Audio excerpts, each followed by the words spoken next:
Hi there, my name is Dr. Kathryn Garforth from Garforth Education, and this is the Right to Read Initiative. Today, I have the pleasure of having Faith Burkowski join me, and she is the founder of High Five Literacy and the author of some great books that help us understand a little bit more about learning how to read and what we can do to support our students who struggle with reading. Now, there is a trilogy, which I believe you can get as one book, if only I would have known. And that looks at the pediatrician, the preschool teacher, and the librarian, and looking at what they can tell parents about language literacy and dyslexia. So thank you for joining me today, Faith. Now, today we're going to be talking about the Ontario Human Rights Commission Right to Read project and the recommendations. And some of those recommendations do have to do with having others within the community help support and identify these individuals who are at risk at a young age. And do you want to, before we go into that, just do a brief introduction about who you are and what you do? Sure. Thank you for having me, Kathryn. I always love talking to you. So my name is Faith Borkowsky. I've been in education for now 35 years. I can't believe I could say that. I was a classroom teacher, reading specialist, also a regional coach, going into school districts, as well as an administrator for some initiatives. And presently I tutor children, and I'm also an educational consultant working in school districts. I've written books mainly aimed at parents, for parents, so that they would understand the reading process. My first book was Failing Students or Failing Schools. And that was really for parents already involved in, the schools, for children who already were labeled either with dyslexia or some type of reading disability. And for some parents who just needed to find out what's going on, why their children continue to stay in these extra help programs and they don't improve. And then I ended up writing a book for parents who have younger children, and that is If Only I Would Have Known. And like you said, it was written in 3 short graphic plays, and I put it together as one book for parents. And it's really written for parents to understand when their children are young, what to look for, what they could be doing about it, and how then they can advocate for something better in their school districts. Yeah, and it's important to note that there are signs that we can tell from a young age that children are at risk for a learning disability or struggling learning how to read. Now, when we identify them at this stage, we're not diagnosing them with anything. We're just saying, you know what, there's some red flags that we want to be aware of and do everything that we can to make sure that this little one has the best opportunity for success. Yes, so the first book out of the trilogy is when this mom meets with her pediatrician, and she has 3 children. 2 of them are older and they both struggled with reading. And she's trying to make sure that her youngest one doesn't go through some of the same difficulties as the older 2. So I have her talking to a pediatrician and learning about the reading process and what to look for, as you said, the red flags. And I do it in a play format so parents could identify with this mom and they could start learning, as they're reading, what they should be looking for. And, it's really written to give them a heads up before their child enters school. Some of the things that they might see, and I mentioned this in the book, would be, children who are late talkers, or they might have articulation difficulties that seem to last longer than they should, where it's not really cute anymore. It might have been cute at a certain point, but then it just keeps going on. And these are those persistent types of difficulties in speech and language. So lots of red flags are all around language. Children who mix up words, so the syntax might be a little bit awkward. They might also struggle to remember directions and have to say the directions, and then they put it in the wrong order. Those are just some of those red flags that I think parents should realize that could be an early sign for dyslexia, and they shouldn't ignore it. They right away should be looking to a speech and language pathologist to try to find out what the cause is and to try to get some help early on. Definitely.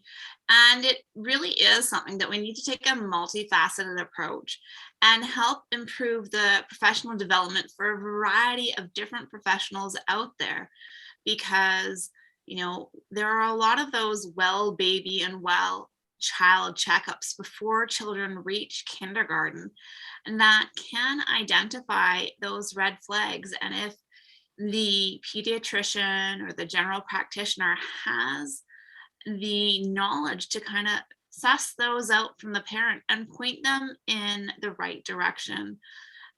There are preschool programs and strong start initiatives that can also help being involved, whether it's through the library or different preschool programs. Yes, so you mentioned something very important, Kathryn.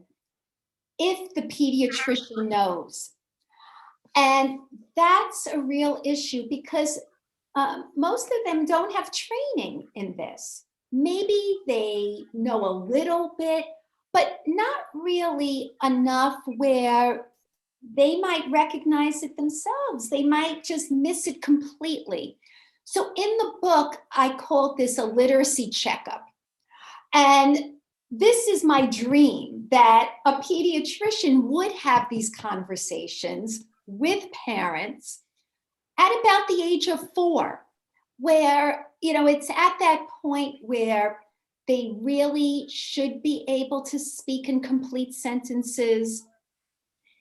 Most of the difficulties with language by 4 years old should be worked out for the most part. And all it really involves is a conversation.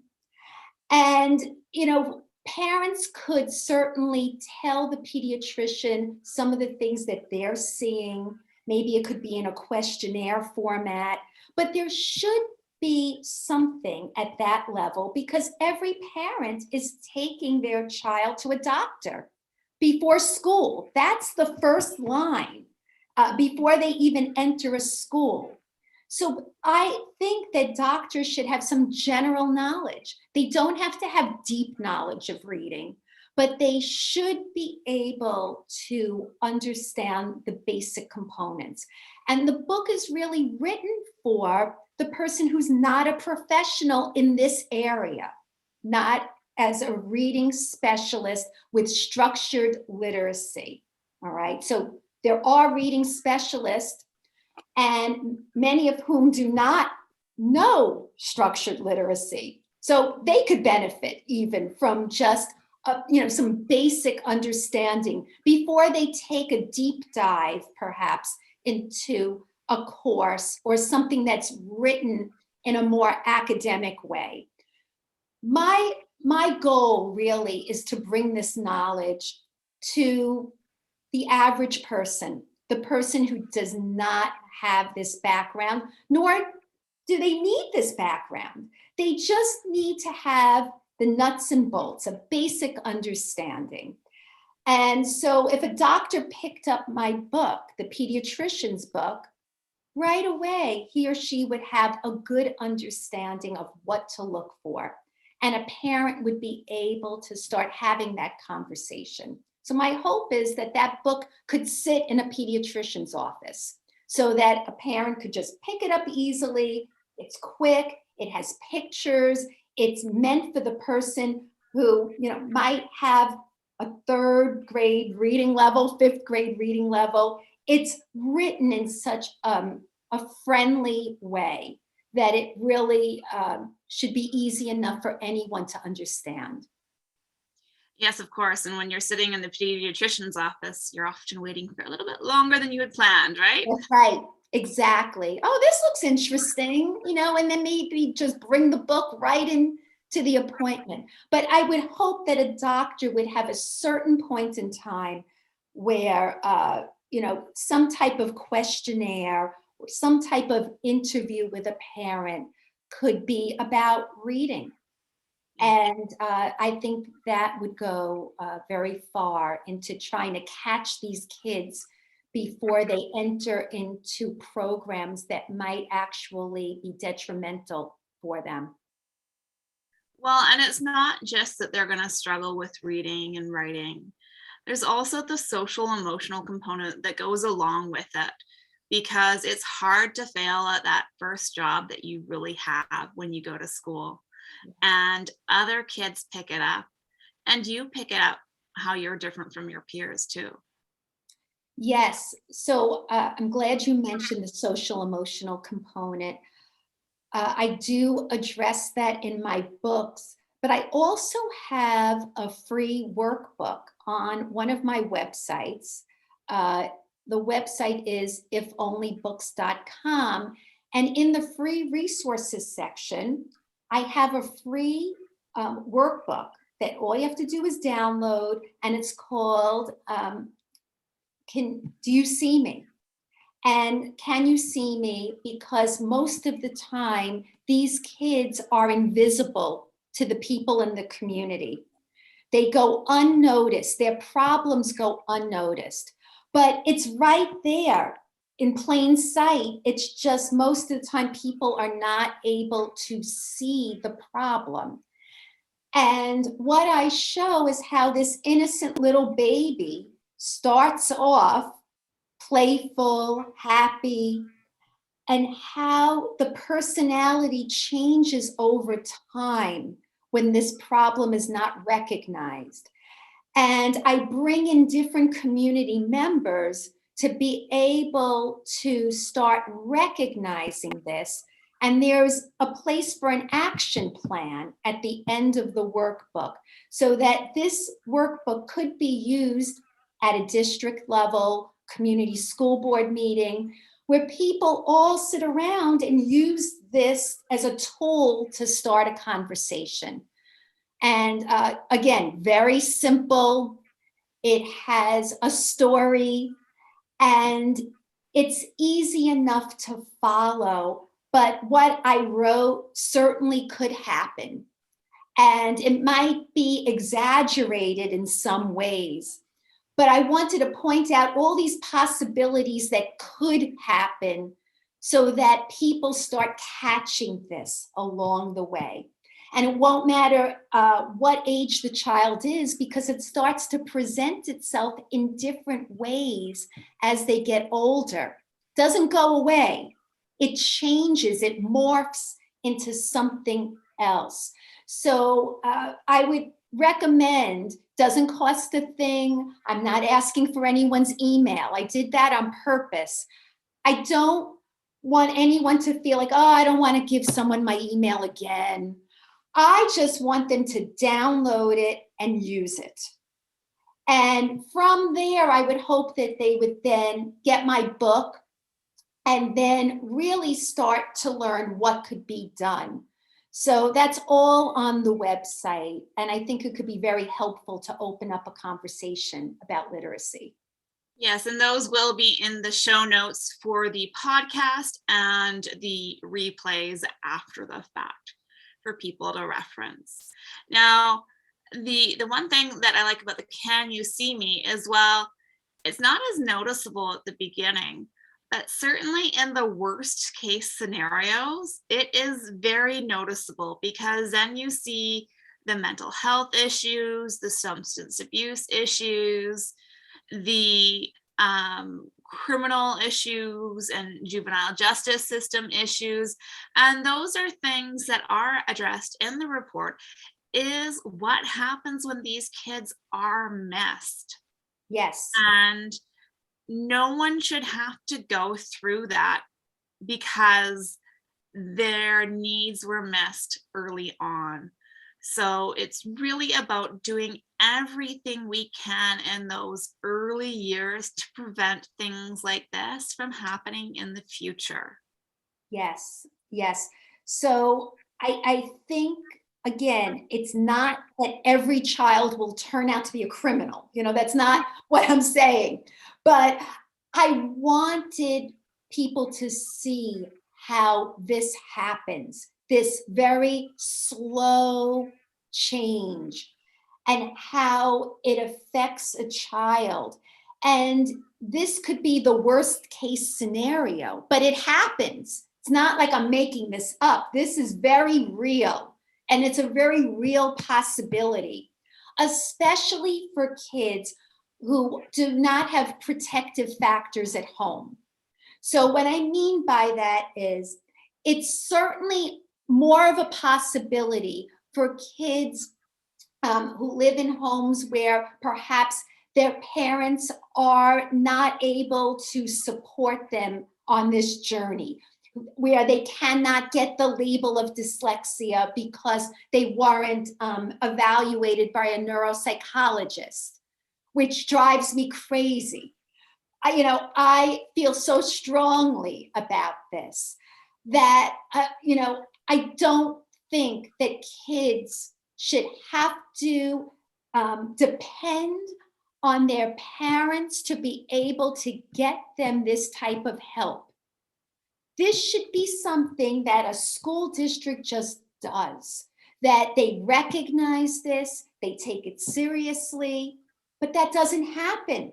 So parents who can afford to get the neuropsychologist or the parent advocate or tutors like myself are able to have a much better chance. Doesn't guarantee that they'll, come out reading beautifully or writing beautifully, but they have a much better chance of surviving a system that doesn't work for them. Where you have other kids who don't have the luxury of all of these types of things. And if you go into communities, certainly in the Black and brown communities, you will see more kids being labeled as emotionally disturbed, right? Rather than a learning disability or with the label of dyslexia, because many of them will just act out. And because they're so frustrated that they just will label them behavior problems. And it's just so unfair that this is the system that we're in. It just doesn't make any sense to me. Yeah, and looking at the recommendations, so when there's a specific set of recommendations, recommendation 75 to 78, looking about removing inappropriate eligibility requirements for the students to get psychoeducational assessments, and also updating the criteria for identifying word reading disabilities such as dyslexia, and making sure that all students who need supports having them. And that's definitely an equity issue. So it's not going to depend on your zip code or your postal code, your family's income, understanding of the concepts. When we look at our immigrant population and our English as an additional language learners who don't have English as a first language and the home, and their parents may not be very literate and know how to spot the warning signs, they shouldn't have any less support than, the upper middle class children or the upper class children whose parents can afford these assessments. Yeah, it's a rigged system. I don't know how else to say it. It's a rigged system. And it's been going on for such a long time. And I really, I think it's so wonderful, Kathryn, that you're doing this to keep this subject going, that you don't want it to die. We had this conversation, and you really impressed me that you just take this time to do this because you just want to see change. Really wonderful. And you're just a really terrific person to be doing this, because it's happening all over the place. And I've been in this for a long time. And like you said, it's kind of like we start the topic and then it dies off, or it changes, or we balance it a little bit. And so we're doing a mix of different things, like what we've been doing. Enough is enough. I think what you're doing with this Right to Read initiative is something that we need to keep in the public eye, and we need to reach those parents, all parents, not just the parents on Facebook. That's also part of the problem. It's great that we're doing this, but a lot of the parents who need to hear this are not on Facebook. They're not in these dyslexia mom groups. I look at the demographics, the people who follow my page, and most of them are white suburban moms. And those are the ones who often will get the neuropsychologist or get, a parent advocate. So I've been really trying to get into the trenches and trying to reach the community, and trying to make people aware of this problem before it's too late. And one of the things I'm working on is this Cutting Illiteracy initiative, really trying to go into community places like a barber shop and having decodable books available where the conversation can start in a local place. Not that they'll have all the answers there, but places where people in the community often go. And this hopefully would bring this conversation to the school district and challenge them a little bit. Like, hey, I found this out here. How come you're still doing it this way when I know that this is the right way to teach reading? That's what we need. More of the average people just getting involved in the conversation, not just the people who are up on the research or the experts or the people who can afford all of this. Definitely. And that's why it's important to get it definitely into the community with the various, Strong Start programs, the preschool programs, the library, because even parents who don't have high literacy levels will take their preschoolers to some of those community-based programs where they can get the support. And, for those big companies to make it an initiative and a priority, because it is an equity issue and it is a basic human right, something that the United Nations even recognizes. And we need to do better, but we can't do this by, pointing our finger all the time. We have to be tactful in how we approach things, because the problem that we've had for so long is that our teachers and our pre-service teachers aren't getting the training that they need to understand these components. And there does need to be a systematic change so that they can understand how the human brain learns how to read and what we can identify early. Now, we have thrown around the word structured literacy in this conversation. There also is a science of reading. Mhm. And these are terms that can set people very on edge and upset and cause a lot of angst. But Yes. really, what we're trying to say is that there is a body of multidisciplinary research that's coming from neuropsychology, neuroscience, educational psychology, fields of education. It's a huge field that's all contributing to this knowledge about best practices on how children learn how to read. And it's important to note that reading is not a natural process for any child. So we need to do everything that we can to help students and realize that it doesn't matter if we're talking about English or French or Spanish. Learning how to read still requires the same connections in the brain to be activated. And, when we look at fMRI studies, looking at an adult brain of a competent reader, it's the same pathways that's highlighting or lighting up. Yes. So, you mentioned the preschool teacher, and you're right. Most teachers have not had this training, and they do what they were taught. So they might just put letters all around the room and just really focus on the alphabet. And that's part of it. But then you see they're also putting up words all over the place for kids to memorize words. And they might even send word lists home. I've heard that in preschool. Parents are getting these sight words. And I use that term because that's a term that parents generally know.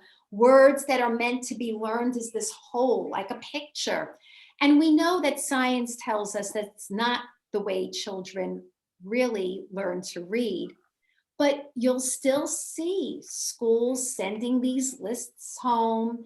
You'll still see a focus more on this memorization of words, or books where kids are given to read themselves, but they're really using the pictures and just predictable sentences to get the rhythm of the book.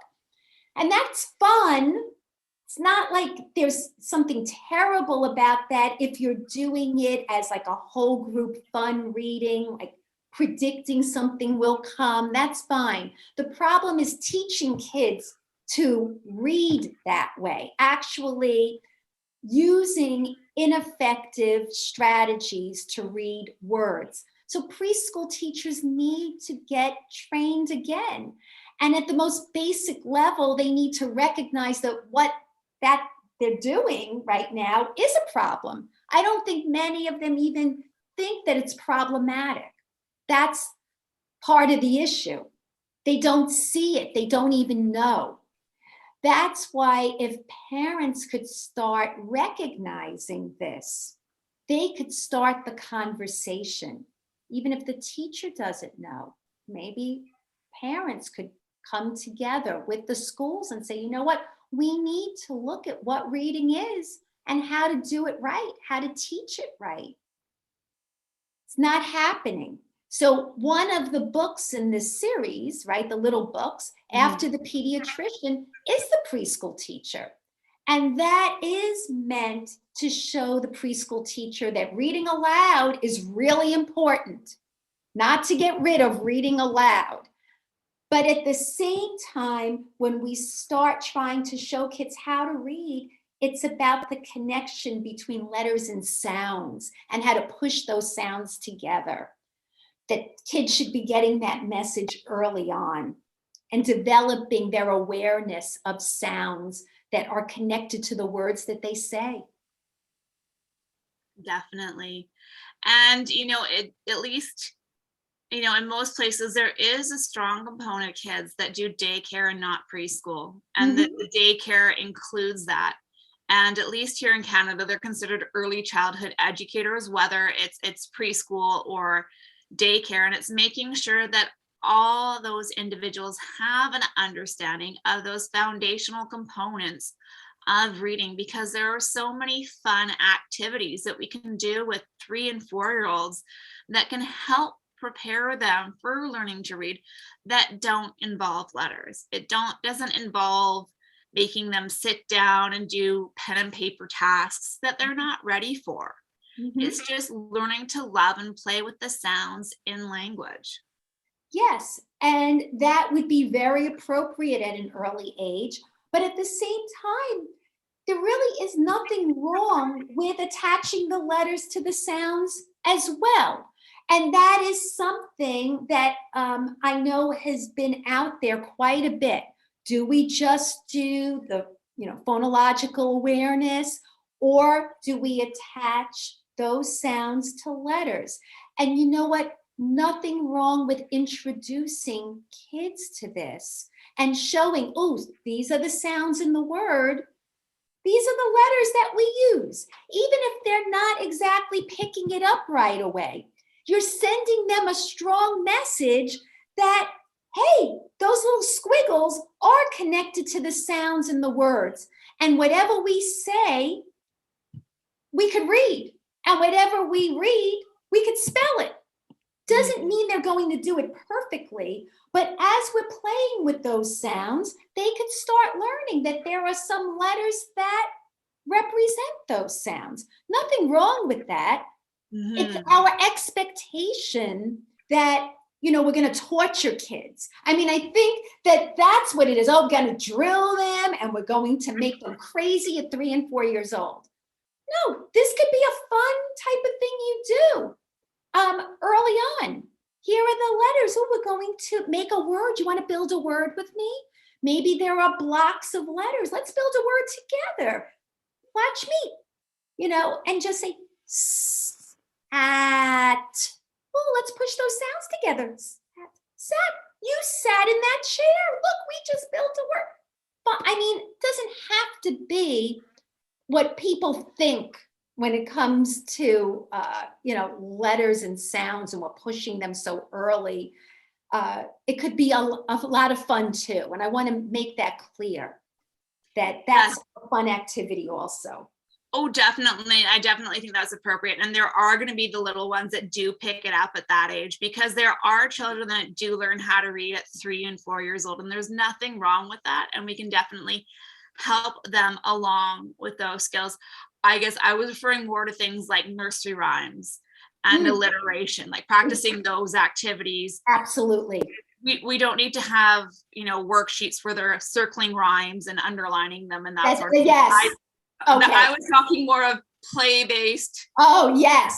Yes, please. Yeah, not that. But certainly, do you know that many kids do not even know nursery rhymes? There are times when I'll say something like a little phrase from a nursery rhyme, and the kids look at me like, what? Like, you don't know that? And I'm shocked that it's not in the classroom anymore. No more like nursery rhymes and playing with sounds. And I just thought that was something that was basic. And honestly, don't assume. You can never assume. These kids are not growing up with nursery rhymes. Many of them never even heard a nursery rhyme. Well, and especially when we're looking with English of additional language learners, or people that have a different language than English in their homes. Well, parents may be trying to reinforce English at home, but not knowing the English nursery rhymes and forgetting the ones that they had in their first language. Yeah, I was talking about in the school, I'm talking about in preschool. I'm not even talking about English language learners. I'm just talking about just in a preschool daycare. They don't really do nursery rhymes. Well, and that's a shame, because they're so fun. Yes, there's so much fun, and there's so much you get out of it. It's really just playing with sounds and focusing on the sounds and words. And So when you actually start bringing letters into it, they already had some fun with sounds and words and moving them in and out of words. I did that with my kids from birth, but certainly I would expect it in a preschool and in a, or, a daycare. It's not really happening. And I've spoken to a lot of kids and families, and they look at me sometimes like, huh? Like I said something so crazy, like, hey, diddle diddle, the cat and the fiddle. Like they don't even know what I'm talking about. Yeah, and it's changing times, but you know what? Those nurseries have been, some of them have been around for centuries. Yeah. And they have been for a reason, because it's helping children learn the patterns and the language of speech. Yes. And we need to get that back and there, and so that they can understand the subtle differences between sounds, and even practicing those tongue twisters Yes. to work on the diction and the clarity of their speech, right? She sells, she that. It's that. Yes, it's hard. Exactly, right? No. The tongue ties. She sells seashells by the seashore. You got it. And saying it faster and faster, but it's having that conscious awareness of what's going on in your mouth and what's coming out of it. Yes. Yes. And I think we really need to focus on bringing some of these things back. Certainly holding a crayon, drawing pictures, playing with a piece of chalk, playing with Play-Doh. You're seeing kids on a keyboard and they don't have to use their pencil grip. So I'm seeing more and more kids who cannot hold pencils. Way more than years ago. So I taught first grade a while ago, many years ago, and I did not see all these problems then with holding a pencil. And I think part of that is kids are on the keyboard very early, and all you're doing is tapping, tap, tap, tap, and they're not really using their fingers and gripping crayons and chalk and doing those fun things, painting with a brush and an easel. Have to bring some of this back, and Play-Doh. It's important. It really is quite important, so that when they do start and they have to hold a pencil, they are used to gripping something with their fingers. Yeah, well, and even seeing, like, I remember being in preschool and bringing home so much artwork. But now it's so structured. You won't even see a paint easels in the classroom. Terrible. Or these creative activities that are so much fun and needed, because they're only in those preschool years for such little time, and let them enjoy it. Yes. Yes, you can have the instruction and the discovery stuff, which is amazing and great, but make sure you still have those rite of passage preschool activities, the finger painting, the Play-Doh, Yes. just discover in it. Yes. And I have to tell you, writing on an easel, something that's upright, is actually very, very good for children. It builds their core strength when they're standing up and painting and writing. And you'll see it helps them when they finally sit down to write. I see so many kids where they're like this, their heads are on the table. They don't even have the strength to hold their own bodies up when they're sitting there. And you see they use their whole arm when they write. You're not supposed to use your whole arm. You're supposed to use your body and put your shoulders back and sit up with your feet on the floor. So a good way to start building that strength is have them stand up at an easel. Have them paint. Have them take a piece of chalk and start learning and playing. That's all very good for them. You don't see a lot of this anymore, unfortunately. Mhm. Yeah. So let's try and make sure that if we had 5 things for people to take away from this talk, I Mhm. think we're really focusing on those early years before they enter those big doors at the school and making sure that it's not just the school that's identifying the risk and providing the support and the development of these essential skills for our our preschoolers, getting Yes. them ready. Mhm.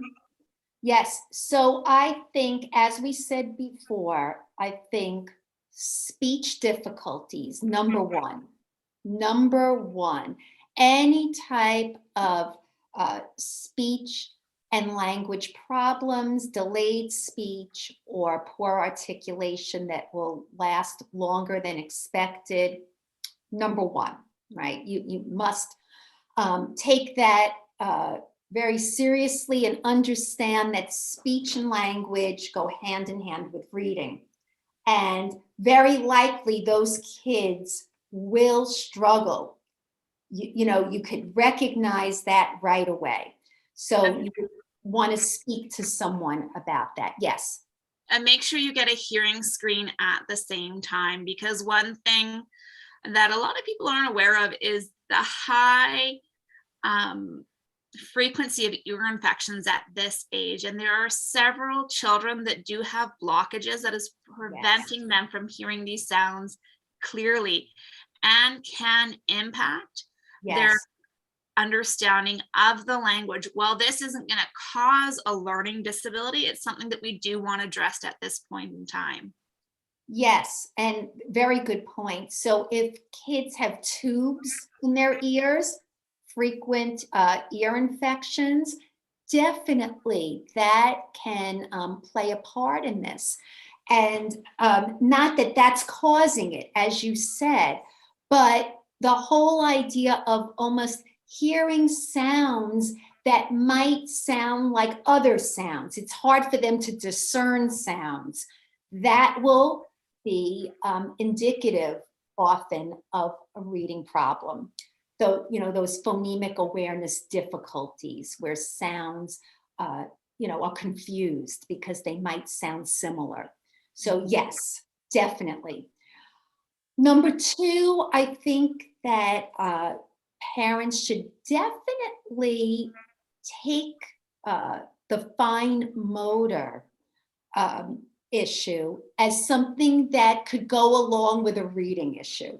Many parents don't know that poor handwriting often goes along with other things. It doesn't mean it causes it. Again, it's just something that I see many of the students I've worked with over the years, I would say over 90%, probably more, also have handwriting difficulties.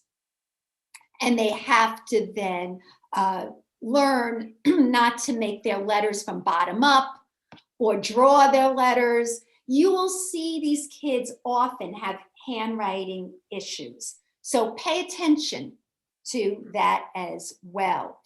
Sometimes they might also have some sensory issues where tags in their shirts bother them. Everything kind of is a little bit irritating when something is rubbing against the skin or bright light. And you might say, what does that have to do with reading?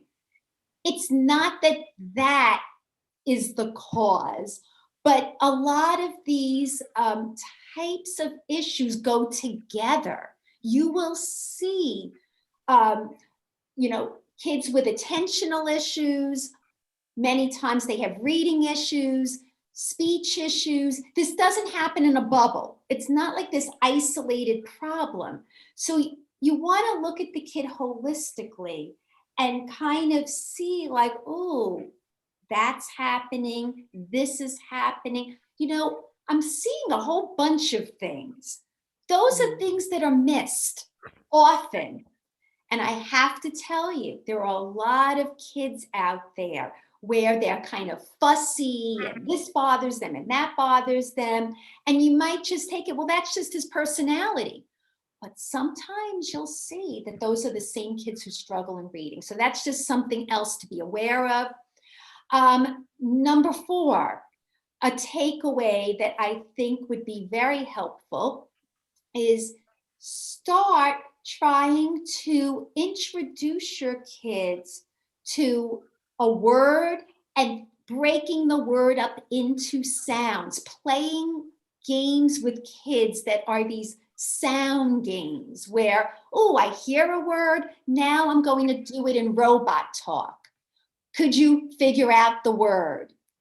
And that's fun. That's fun. We're going to say the word in sounds. Could you push the sounds together and recognize the word?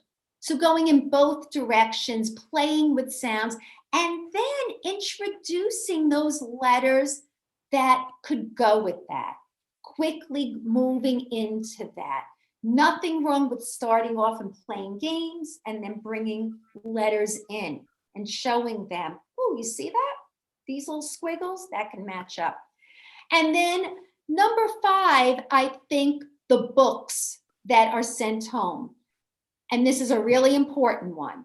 Once kids start kindergarten, if your child is being asked to memorize a whole list of sight words, coming home with books where they really don't have to read, it's more like pretend reading, where they are using the pictures, talk up, say something, because those books from levels A to D or any other type of scheme that might be based on levels, you don't want your child getting into those habits of just looking at pictures and looking at the first letter and trying to make these guesses. You see, what is the expression? You see something, you say something, see something, say something.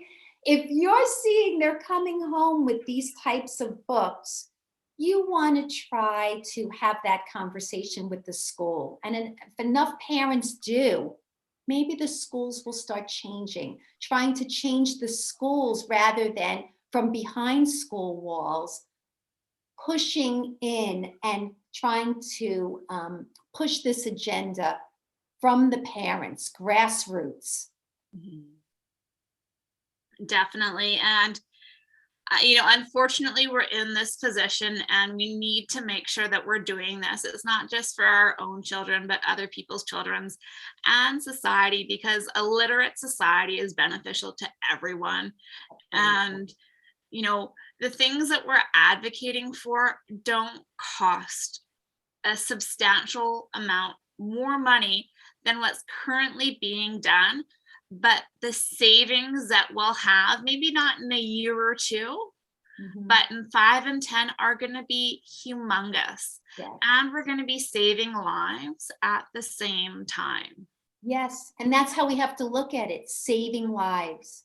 I really believe that this really, is such an important issue. This is not just about reading. This really is about saving a child's life.